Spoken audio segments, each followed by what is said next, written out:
This is Bigger Questions with your host, Robert Martin.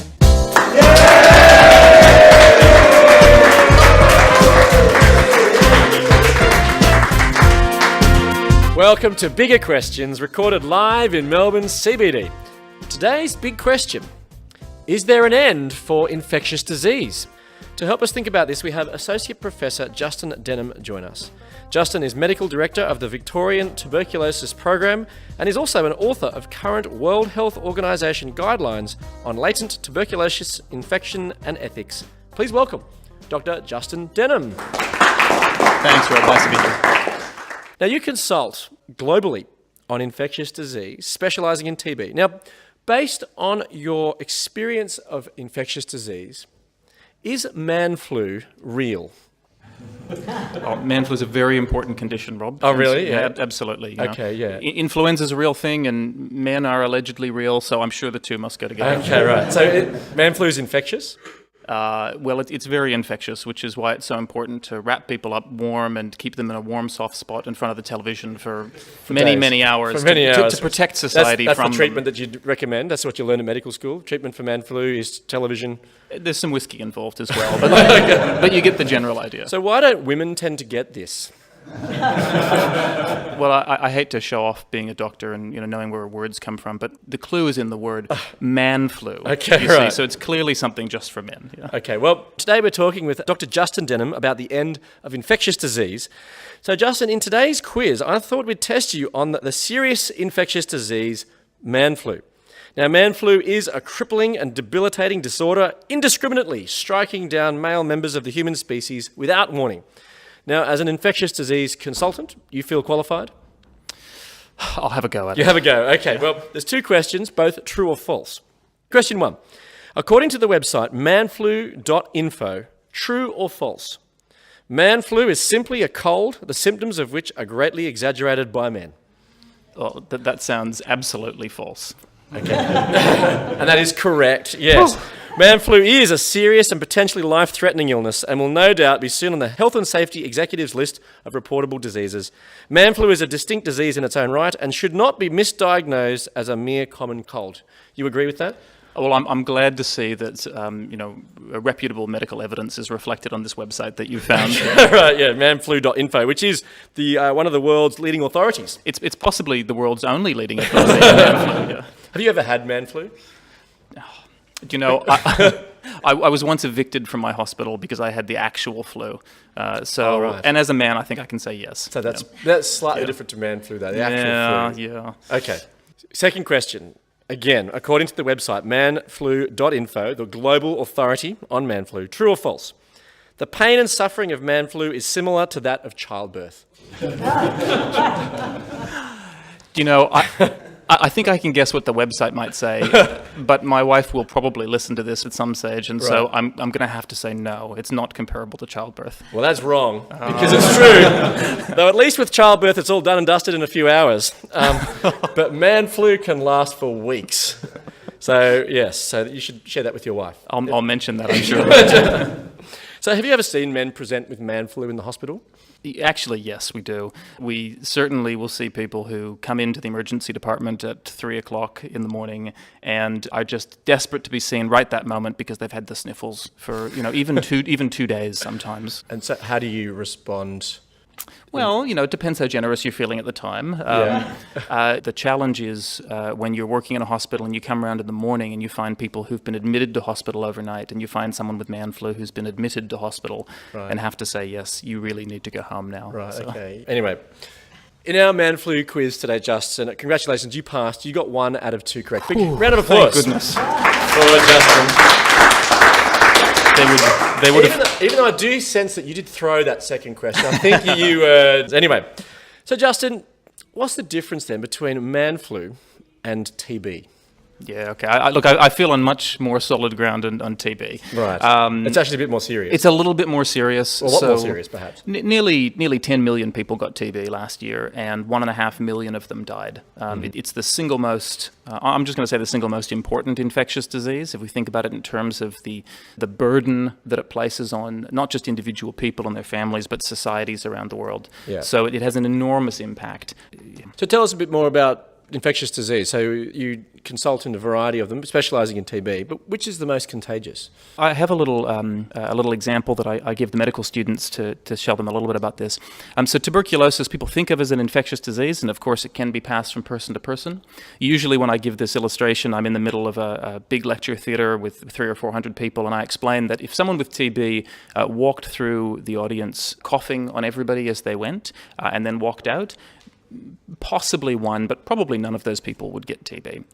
On the other hand, if you take a disease like smallpox or measles, which were once common diseases but are not any longer, if somebody with one of those diseases walked through the auditorium an hour before any of those people sat down, statistically 100% of those people who were not vaccinated would go on to get infections.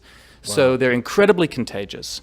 And you don't have the statistics on manflu? On manflu, on contagion? I think there's a big study needed on that. Right, right, yeah. So then you direct the Victorian TB program. What do you do? Yeah, so it's a mixture of things. When people in Victoria get sick with tuberculosis, we help them to get better. We give them fairly lengthy antibiotic courses, and we have a team of excellent nurses who visit them at home. Part of what they do also is look for anyone else in the community who might be at risk of catching TB, often household family members and so forth, because we've got some ways that we can prevent them going on to get sick as well. So a mix of that sort of clinical and public health activities. Is it common, though, in Australia to get TB? By world standards, no, it's not very common at all. We have something like 350 or 400 cases a year here in Victoria.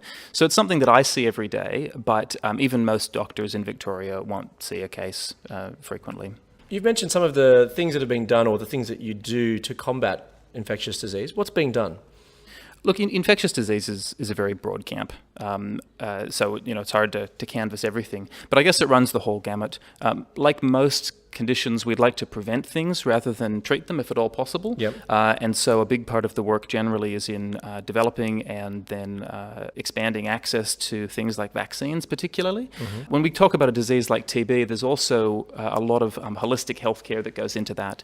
So we know that many of the most important things around controlling tuberculosis globally have not been providing a specific TB treatment, but it's about providing people with access to well-ventilated housing and better living conditions, sanitation and clean water for a range of other infectious diseases. Those sorts of improvements in people's levels of poverty and general standards of health are actually critically important ways to combat global infectious disease. And then, of course, the very pointy bit of all of this is some of the work that we see around very expensive and high-profile development of things like the Ebola vaccine, which are a massive focus for a short period of time, but hopefully in the long run provide benefit for millions of people. You haven't had much to do with the Ebola virus? Well, you don't want to catch it, I suppose. Yeah, but you haven't had much to do with it? Look, actually, my hospital is the designated centre for Ebola and hemorrhagic fevers, which is the general term for these kinds of vaccines. So it's meant that we've had a lot of work to do in terms of making sure that we've got constantly available negative pressure rooms where you could put somebody in who got off an airplane, screening people who come back from areas where there are infectious diseases who have a fever or are unwell and might have it. So there's been a lot of activity, but we haven't actually had anyone in Australia with the Ebola virus. Yeah. So tell us a bit more about vaccines. Where do they come from? I mean, I'm assuming there's no vaccine tree that they grow on. So where do vaccines come from?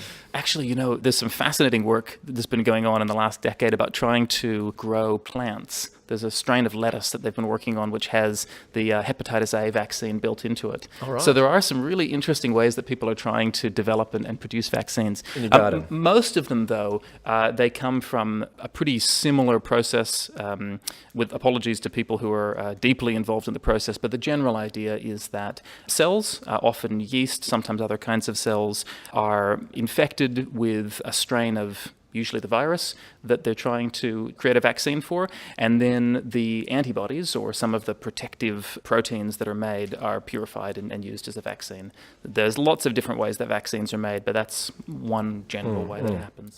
So then why do we vaccinate? Is it they're effective? So all vaccines are a bit different. We've got some like the measles, mumps, rubella vaccine that are extremely effective, close to 100% effective.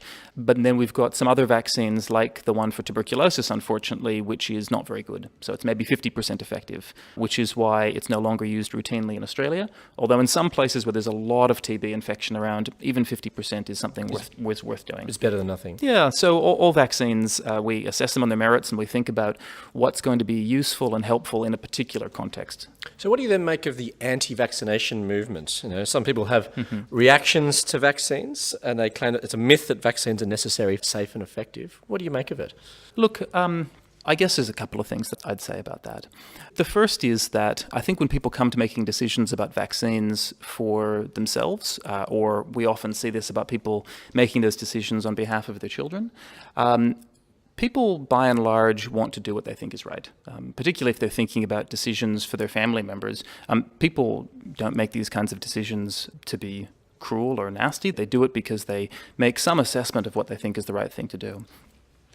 When I have conversations with people who are thinking about not using vaccines for one reason or another, I really try to tease out a lot about exactly why it is that they think that, because people have a lot of different reasons for not wanting to give a vaccine. Sometimes it's because of something that they've heard or a belief that can be explained is not right, but often it's a lot more complex than that, and it needs a lot of consideration. So I like to not put people into a for vaccines or anti-vaccines box whenever it's possible. Just like I've said to you, I think that every vaccine decision is a question of what's right in an individual context. And that's something that I try to work through with people who are unsure about vaccines as well. So what about the link that is often associated in the media or claimed by some people that there's a link between vaccines and chronic illness? For example, Pauline Hanson said that vaccines may be linked to autism. Yeah. Look, how do you respond to that? Look, that's been a terribly damaging episode globally, and look, this is something that's been debunked time and time again. I guess what I would say very simply is that there was one actually criminally fabricated study that suggested that was very high profile and has resulted in the doctor and researcher who led that research being struck off from the medical register. The study's been retracted, and in fact the last decade have seen some of the largest studies ever conducted for anything in the world, showing very comprehensively that there's no link between, in this case, is the measles, mumps, rubella vaccine and autism. So I think as far as there being evidence to say there is no link there, there's no link there. Right, okay. Yeah. So why did you choose infectious diseases? Oh, look, I guess there's lots of reasons for that. Infectious diseases is a very broad field, and it's one that affects people all around the world. When I started in medicine, I thought for a while that I wanted to work in cardiology, and without any disrespect to the great cardiologists out there, one of the things that I realized while I was spending time there was that everything I was doing needed to work with expensive facilities and multi-million-dollar machines. And when I thought about the massive amount of impact that infectious diseases have around the world, and actually the generally pretty cheap and accessible treatments that are available, I thought that this was an area that I wanted to work with, something that was engaged with global poverty, an important issue here in Australia, but also something that potentially would let me work in developing settings that needed that even more. Now, as part of Bigger Questions, we also reflect on the Bible because, surprisingly to many, it offers answers to the big questions of life. Now, but before we do that, Justin, we're interested to hear why you believe the scriptures are worth following. So, Justin, what convinced you to become a Christian believer? Well, I grew up in a family that went to church, and so my experience was of always knowing something about the Bible and about God. But I think, like a lot of people, when I got to university, there was a time of questioning those things. Not so much. I don't remember ever having a time of thinking that what I read in the Bible about God was not true. Yeah. But I certainly remember a lot of time thinking about whether it was worth following. I think that my experience, and probably lots of other people's, is that just because something is true doesn't mean it's worth devoting your life to. Yeah. And for me, I think that university time was a particular period of asking that question of what is worth following, what's worth devoting your life to. And so what made you make that decision? Again, I think there were lots of things that went into that, but there's a few moments that really stand out. For me, one of the moments that sticks in my mind is I'd been doing a lot of work in medical ethics. And somebody who was a much more senior doctor and ethicist, someone who I respected a great deal and still do, I was at a meeting with him where he was speaking publicly, and he works in an area where people are very unwell, and it's very common for people to die despite their best efforts. And he said some words that have always stuck with me. He said that a huge proportion of his patients, their children particularly, died.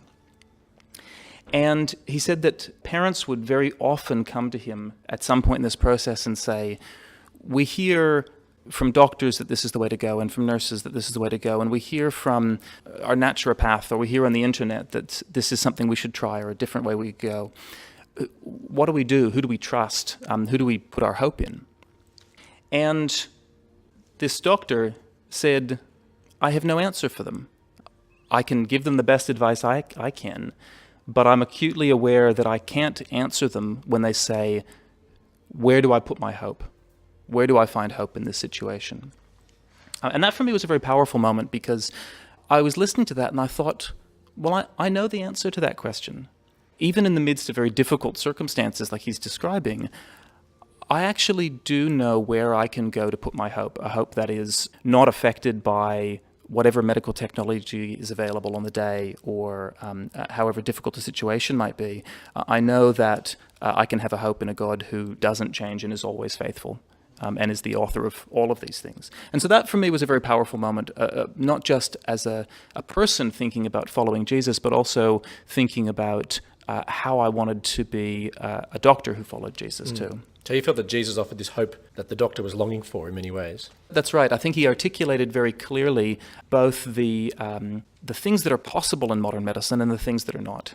He was someone who was at the cutting edge of what medical ethics and medicine in his field had to offer, but he was also someone who is wise enough to have realized that there is a limit to both of those things, and that he, as someone who didn't share a Christian faith, actually couldn't bridge that gap. He didn't have a hope that he could bring to people. And so even though you knew that Jesus was true, but now you felt there was a reason to follow.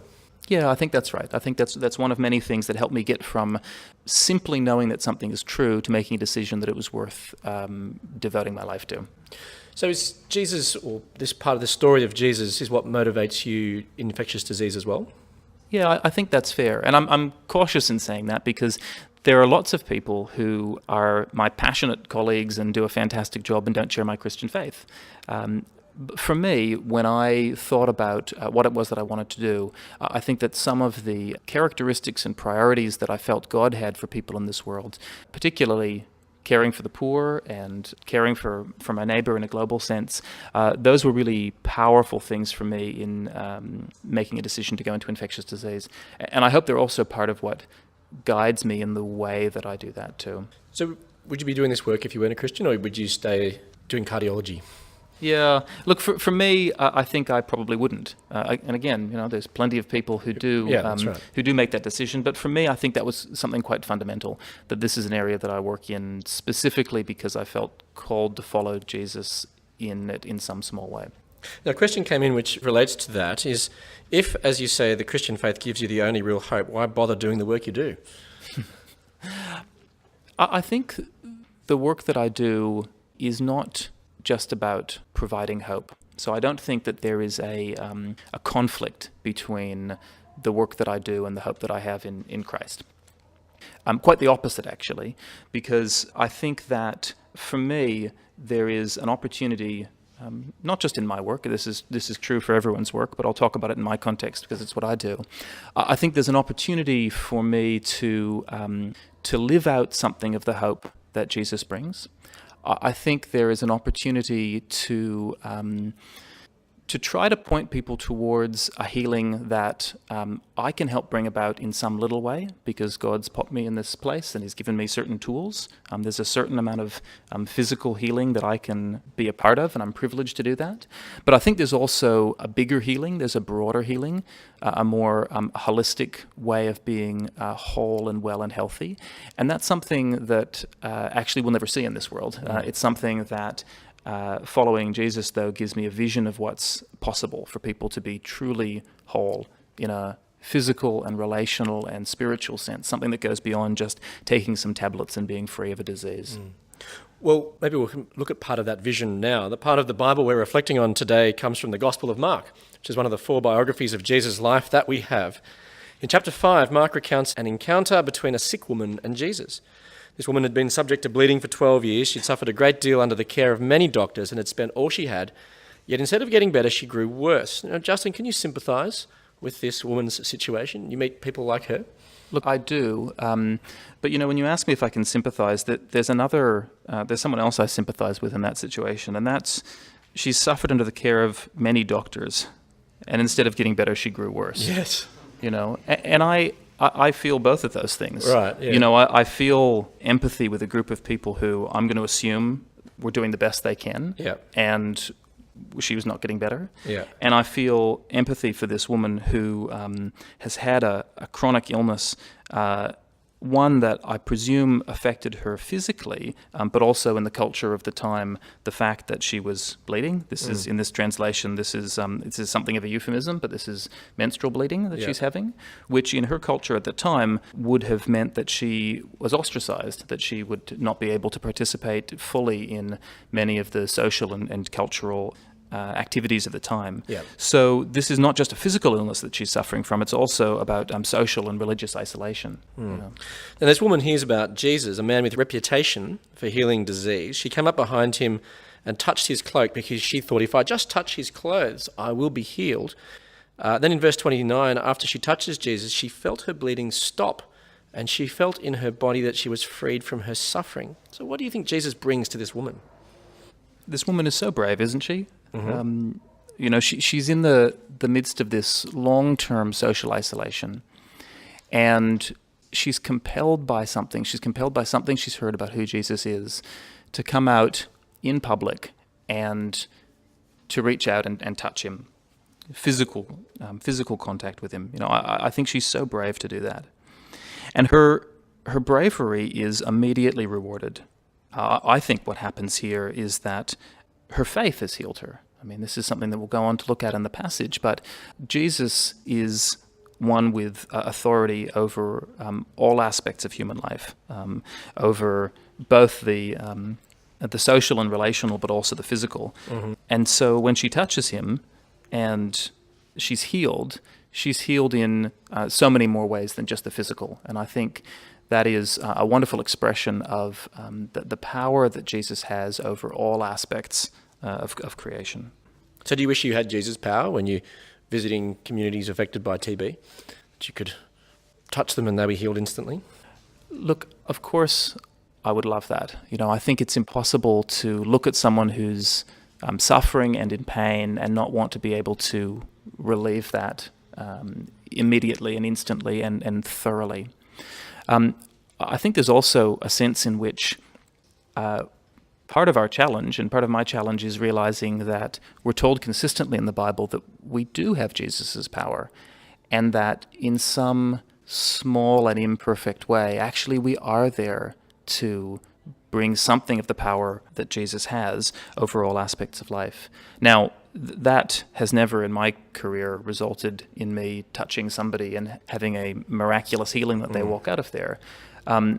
But I hope that I've been able to participate in lots of ways in people who come unwell in different aspects of their life and leave a little bit more whole.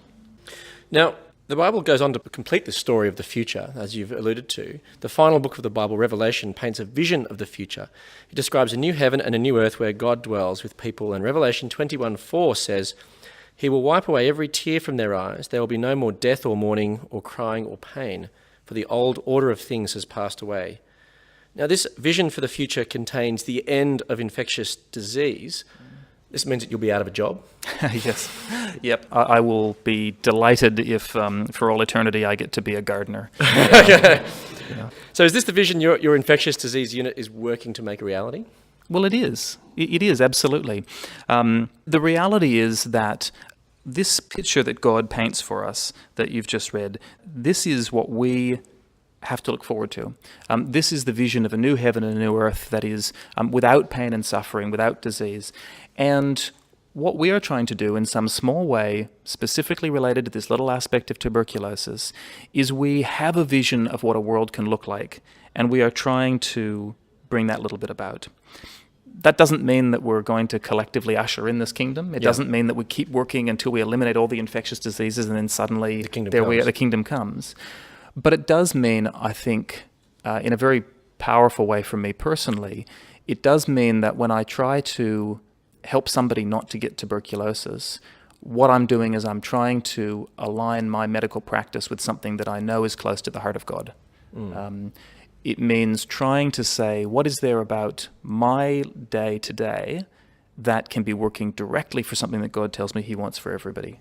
But isn't modern medicine already achieving this? Why do you need a vision of God? Well, partly to avoid us thinking that modern medicine can achieve this, I think. I think if infectious diseases does nothing else, it encourages you to be very humble, because around the corner there's always the next Zika or Ebola. Every couple of months I come across a whole new infectious disease that no one had ever heard of before, and I don't expect that to stop anytime soon.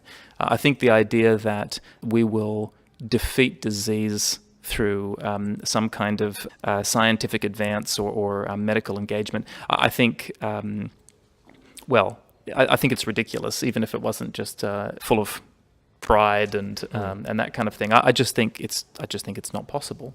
And that doesn't mean that we can't do a lot of good things in the meantime, but I think it does mean that we need to be quite realistic about this possibility that we can make everything perfect through our own strength. So, Justin, is there an end to infectious disease? Well, we just read about it. I think the vision that we have in Revelation 21 is the end of infectious disease that we look forward to. Will we have fantastic technological advances? Will we eradicate some other diseases from humanity? I hope so. I hope in my working life that we will eliminate tuberculosis. It's the thing that we're working towards, and maybe that's accomplishable. But for the end of infectious diseases, I think we need to wait for a new heaven and a new earth. Let me leave you with the Bible's answer to the big question: is there an end for infectious disease? From Revelation 21:4. He will wipe away every tear from their eyes. There will be no more death or mourning or crying or pain, for the old order of things has passed away. I look forward to you joining us next time for bigger questions. Please thank our guest today, Dr. Justin Denholm.